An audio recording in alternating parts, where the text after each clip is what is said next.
जय माँ काली। दोस्तों, कैसे हैं आप सब? आशा करती हूँ सब ठीक होंगे।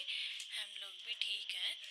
तो दोस्तों, अभी बज चुके हैं शाम के 7 और दीपांशु पढ़ाई करने के लिए बैठ चुका है। और दीपांशु ने एक कविता याद की थी और कह रहा था मैं उसको सुनाता हूँ अब। तो आप भी सुन लीजिए कि कौन सी कविता है।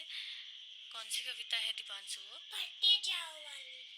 हाँ, आप सुनाओगे ना?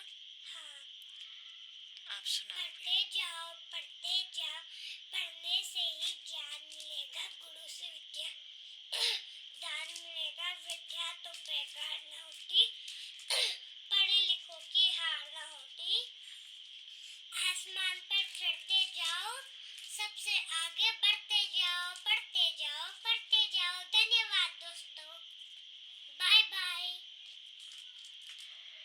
तो दोस्तों, अगर आपको वीडियो अच्छी लगी हो तो वीडियो को लाइक एंड सब्सक्राइब कर लेना। धन्यवाद।